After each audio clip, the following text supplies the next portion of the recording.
Praise the lord. నా ప్రియమైన దేవుని బిడ్డలారా, మీ అందరి ముందుకు మరొకసారి ఇలా రావటం చాలా ఆనందాన్ని కలుగజేస్తుంది. అయితే దేవుడు చేసిన మ్యారేజ్, దేవుడు నిర్ణయించినటువంటి వివాహము, అది ఆయన ప్లాన్ ఏముండిందో, ఎలా ఆయన మ్యారేజ్ని నిర్ణయించాడో మనము ఆ, ఈ కొన్ని విషయాలు నేర్చుకుందాము. ఆ, ఈ యొక్క సబ్జెక్ట్ని మనము దశల వారీగా పార్ట్స్గా మనము నేర్చుకుందాము. అయితే నా ప్రియమైన దేవుని బిడ్డలారా, చూడండి, ఎఫెసీలకు రాసిన పత్రిక 5వ అధ్యాయము మనం అక్కడ చాప్టర్ అంతా కూడా ఏమని చెప్తామంటే, అది మరి వైఫ్ అండ్ హస్బెండ్ మధ్య రిలేషన్షిప్ ఎలా ఉండాలి అనే విషయాలు చెప్పినట్టుగా మనం చెప్తూ ఉంటాము, చూస్తూ ఉంటాం. అయితే నా ప్రియమైన దేవుని బిడ్డలారా, అక్కడ బిఫోర్ ఇన్స్ట్రక్షన్స్ ఏవైతే వైఫ్ అండ్ హస్బెండ్ మధ్య ఇవ్వబడ్డాయో, దానికంటే ముందు ఒక చక్కటి మాట రాయబడింది నా ప్రియమైన దేవుని బిడ్డలారా. ఎఫెసీయులకు రాసిన పత్రిక 5వ అధ్యాయము 17వ వచనంలో, డోంట్ బీ ఫూలిష్ ఏమంటాడు? Don't be foolish.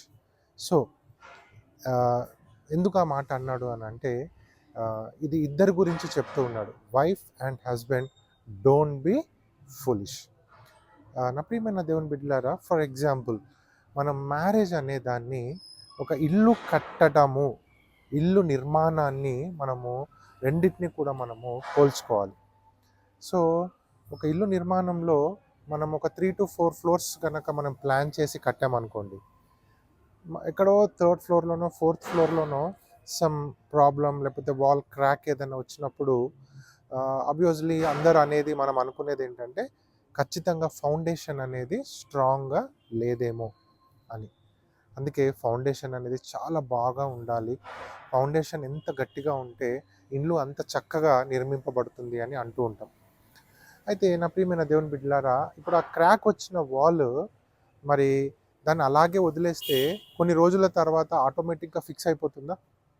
లేదు కదా. We need to fix it. మనము దాని గురించి ప్రణాళికలు వేసుకొని దాన్ని ఫిక్స్ చేసేటటువంటి ప్రయత్నం చేయాలి. సేమ్ నా ప్రియమైన దేవుని బిడ్డలారా, దేవుడు వివాహాన్ని గురించి, మ్యారేజ్ గురించి ఎంతో ప్లాన్ కలిగి ఉన్నాడు. సో ఫర్ ఎగ్జాంపుల్ నేను అంటాను, మ్యానుఫ్యాక్చరర్ ఇన్స్ట్రక్షన్స్ ఆయన ఇచ్చాడు మనందరికీ కూడా, ఎందుకంటే హీఈస్ ద మ్యానుఫ్యాక్చరర్ కాబట్టి. అయితే మనం చూస్తాం కదా, ఏదైనా ఎలక్ట్రానిక్ గ్యాడ్జెట్ కొన్నప్పుడు, for example some washing machine, some freeze, refrigerator or something కొన్నప్పుడు ఒక మ్యానుఫ్యాక్చరర్ ఇన్స్ట్రక్షన్స్ లేదా గైడ్లైన్స్తో ఒక పుస్తకం ఇవ్వటం మనం చూస్తాం. ఏది ఎలా వాడాలి, ఏది ఎలా వాడితే ఎక్కువ రోజులు మరి మన్నిక వస్తుంది, ఎక్కువ రోజులు మరి మనకు క్వాలిటీని అది మనకు ఇవ్వగలుగుతుంది అని మనం చూస్తాం. మరి దేవుడు ఇవ్వలేదంటారా? ఆయన కూడా ఇచ్చాడు ఇన్స్ట్రక్షన్స్ బైబిల్లో. క్రైస్తవ వివాహము ఎలా ఉండాలి అనేది బైబిల్లో చక్కగా దేవుడు ఇన్స్ట్రక్షన్స్ ఇచ్చాడు. కానీ నా ప్రియమైన దేవుని బిడ్డలారా, ఆ వాల్ ఆటోమేటిక్గా ఎలా ఫిక్స్ అవ్వదో, మనము కూడా ఏం చేయాలనంటే, మన మ్యారేజ్లో వచ్చే ప్రాబ్లం ఆటోమేటిక్గా ఫిక్స్ అవ్వదు.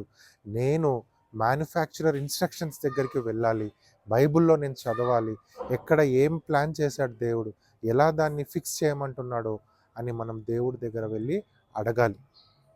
కానీ చాలామంది అలా చేయట్లేదు నా ప్రియమైన దేవుని బిడ్డలారా.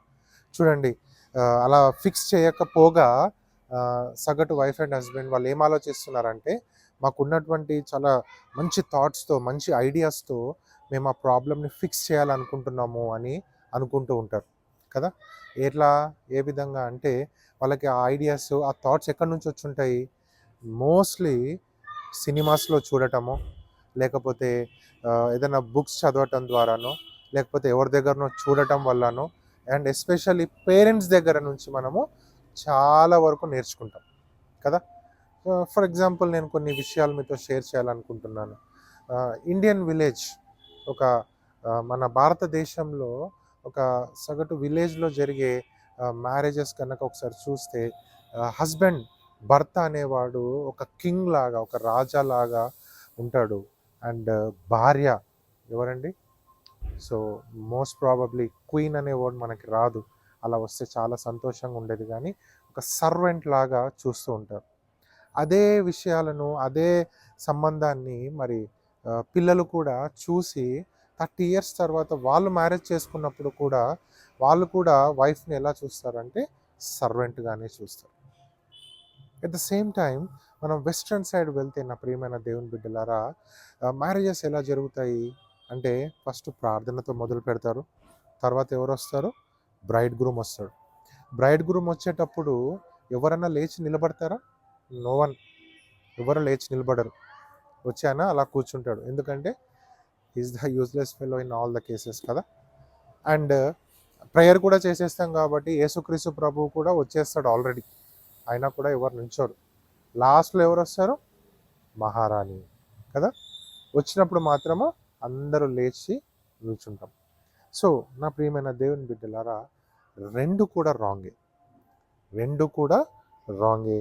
ఏది కరెక్ట్ అంటే క్రిస్టియన్ మ్యారేజ్, దేవుడు నిర్ణయించినటువంటి, మన ప్రభు అయిన యేసుక్రీస్తు వారు నిర్ణయించినటువంటి మ్యారేజే పర్ఫెక్ట్ మ్యారేజ్ అని మనము దాన్ని బాగా విశ్వసించాలి.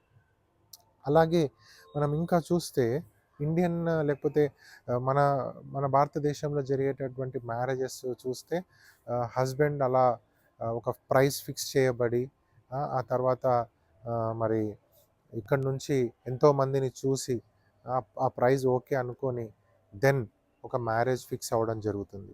అంటే ఇక్కడ హస్బెండ్ అనేవాడు లేకపోతే బ్రైడ్ గ్రూమ్ అనేవాడేమో ఒక ఒక కింగ్ లాగా ఉన్నాడు. And at the same time వెస్ట్రన్కి వచ్చేసరికి మరి హస్బెండ్ వెళ్ళి ఏం చేస్తాడంటే నన్ను మ్యారేజ్ చేసుకుంటావా, విల్ యూ మ్యారీ మీ అని, some here is the ring అని చెప్పి మోకాళ్ళ మీద నిలబడి చెప్తాడు. అప్పుడు టోటల్ లైఫ్ అంతా కూడా మరి ఆ వైఫ్ గర్వంతో, ప్రైడ్తో తనను తాను బోస్ట్ చేసుకుంటూ ఉంటుంది. నేను కాదు వెళ్ళింది, నా వెనుక మరి ఈయనే పడ్డాడు అని. అలాగే ఇక్కడ చూసుకుంటే మరి నేను కాదు, నా వెంట నా వైఫ్ వచ్చింది అని. సో నా ప్రియమైన దేవుని బిడ్డలారా, ఇది కాదు మనం అనాల్సింది. మనం అనాల్సింది my lord has brought us together. నా దేవుడు, నా ప్రభువు మా ఇద్దరిని మరి జతపరిచాడు అని మనం అనాలి. ఈ విధమైనటువంటి అవగాహనలోనికి మనం రావాలి.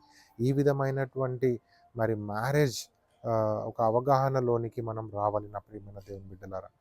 ఇంకా మనము రానున్న దినాలలో ఇంకా కొన్ని దేవుడు ఎలా మరి మ్యారేజ్ని నిర్ణయించాడు అనే విషయాలు మనం తెలుసుకుందాము. జాగ్రత్తగా వినండి. మరి విని దీన్ని అప్లై చేయడానికి మనము ప్రయత్నం చేద్దాం. విని వదిలేస్తే నా ప్రియమైన దేవుని బిడ్డలారా, ఇట్ ఈస్ వేస్ట్. అందుకే ఫిలిప్పీలకు రాసిన పత్రికలు అంటాడు, సువార్తకు తగినట్లుగా ప్రవర్తించుడి అని. సో ప్లీజ్ మీ విశ్వాసాన్ని మరి యాక్ట్స్ రూపంలోకి ట్రాన్స్లేట్ చేయండి. దాన్ని తీసుకొని రండి. God bless you.